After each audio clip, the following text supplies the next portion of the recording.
Question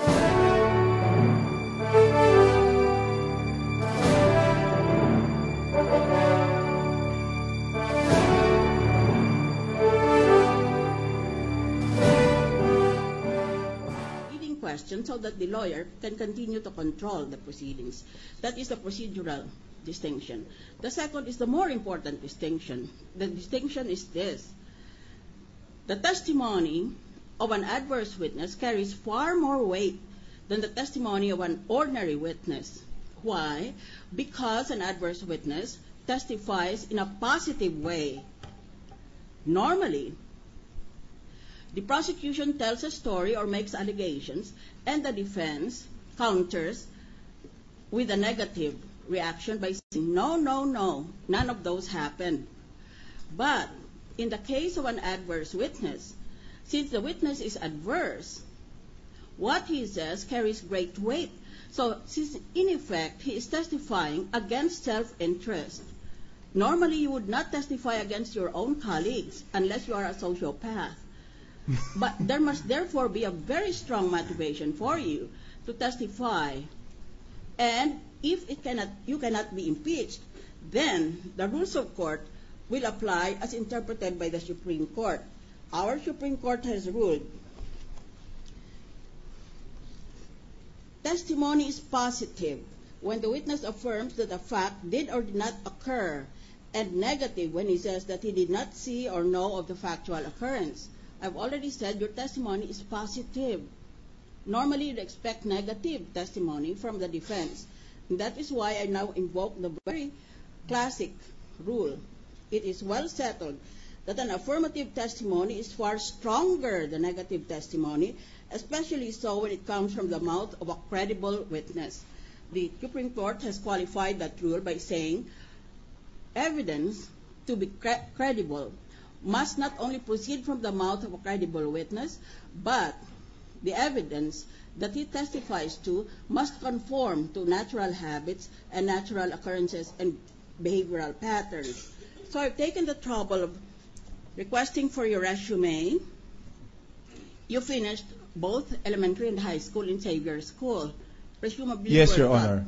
Yes, you confirmed that, and you finished management in Ateneo. Yes, Your And Honor. in fact, you even went to management first before you went to public service. And yes, then, Your Honor. what I am most impressed with is that you received the following awards. You do not need to confirm this, but if you wish to deny it, then of course you should. Most Outstanding Vice Mayor in Metro Manila 2000. Most Outstanding Mayor in Metro Manila 2001.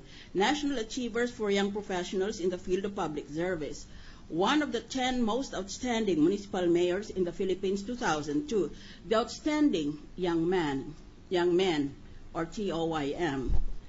Now, we will now have to see whether, since you appear to be a credible witness, what you describe is pursuant to natural patterns of behavior of an ordinary man, the so-called reasonable man in law. So let me just raise a few points, very few points.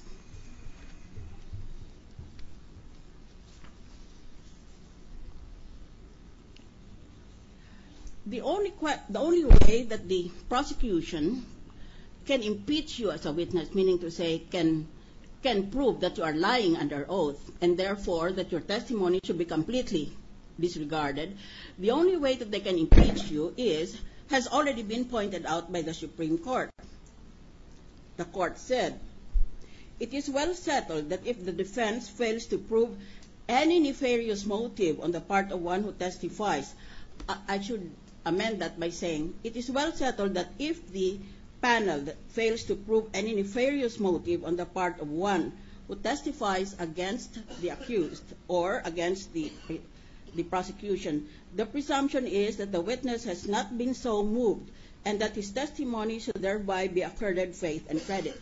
In other words, what the Supreme Court means is, if he seems credible and what he's testifying to seems also credible, the only way you can prove that he's a liar is to show that he has a nefarious motive. Therefore, I will ask you this question. Have you ever had a run-in with the administration in the political context Have you ever had any major disagreement? I understand that you resigned from the majority, you delivered a privileged speech about the matter that you testified to yesterday. So the question is, what makes you tick? What is your motivation? Do you have any? My only motivation, Your Honor, to appear before this impeachment court was precisely the privilege speech. Because doon ho sa privilege speech, may parliamentary immunity ho tayo. So, gusto ko lang siguraduhin, siyempre I have to think forward, Your Honor, na hindi ho ito magamit sa akin later on na sabihin na nagsinungaling ho ako sa privilege speech ko. So the best way for me to prove na kaya kong panindigan yung privilege speech ko is yung manumpaho ako dito sa korteng ito at sabihin na ang sinasabi ko ho ay ang katotohanan at ang buong katotohanan. Kung ang tanong niyo ho sa akin is if I've had any nefarious motive is the way the Supreme Court put it. Hindi, yung hindi ayos na any disagreement. Wala ho, sa akin ho, wala ho akong alam. Ang ano lang ho, I don't know if you will call this a disagreement. Siguro naman we are free to vote whatever we think of. Noon hong Merceditas Gutierrez impeachment, hindi ho ako nakumbinsing may probable cause. So hindi ho ako bumoto doon. That was an administration measure. Doon ho sa ARMM postponement, hindi rin ho ako bumoto kahit yun a administration measure dahil may iba ho akong I am not a lawyer, Your Honor, but there were issues there that I didn't believe na dapat ma-postpone yung ARMM elections. Let me think of some other motive. Yes, because you sound too good to be true. You don't have any political disagreement with the administration, according to you. No, Your That, Honor. of course, remains to be tested. Do you have any business relations with the leading members of the administration or any of their families that could have solved with this administration? Yes. No, Your Honor. No. Do you intend to run for senator and therefore obtain publicity through these proceedings? On record and in front of the whole Filipino people, I will say this. I have 2 more terms as Congressman of Navotas. I will finish 2013 and 2016 in front of the Filipino people, in front of all of you. I am saying I will just run in my former post as Congressman of Navotas. If I may explain, Your Honor. Yes, go ahead, please. Alam niyo ho, nung kinalaban ko ho si GMA ng 9.5 years, hindi ho ako iniwanan ng mga mamamayan sa Navotas. Kahit pinahirapan ho ako nung 9.5 years dahil kalaban ko ho si GMA, binoto pa rin ho nila ako ng mayor ng 3 beses. So, yan ho ay utang ko sa kanila. So, ganun ho. So, ito ho ay pangako ko sa lahat ng nakikinig ngayon. Kung tumakbo ho ako ng senador before 2016, tawagin niyo ho akong sinungaling. But after 2016, when I'm turned out already, I will have to find an option for myself, Your Honor. Of course. So you are an arch-enemy of Gloria Arroyo. And one of the reasons alleged here in impeachment proceedings is that the Chief Justice should be removed because he is too close or too intimate with Gloria Arroyo. And yet you are saying now that you were an arch-enemy politically of President Arroyo. Is that a fair summary of That's very accurate, Your Honor. It is not personal. It started, Your Honor, when the impeachment, when yung hindi po natapos yung impeachment, nung nag-walk out. I don't want to offend anyone, Your Honor, but I will state what. Oh, feel free to offend me. No. If you want to. No, Your Honor, what I'm trying to say. Ay, wag na ho, kasi nandito ho yung ibang mga nag-walk out nun eh. All right, well.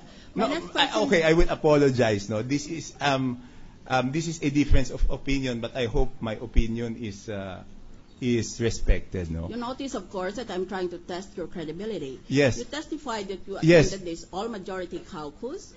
No, ma'am, can I finish the? It's not really necessary. Otherwise, the two of us will take too long. Okay. It will be unfair. Okay. To others. You said that you attended the majority caucus, and there you were already suspicious that you might not be able to reach a conclusion that would enable you to sign the impeachment complaint. You gave several reasons. Yes, Your Honor. Yes. Did you do or say anything in that caucus to indicate that you disagreed with what they were planning to do? Ma'am, Your Honor, we were not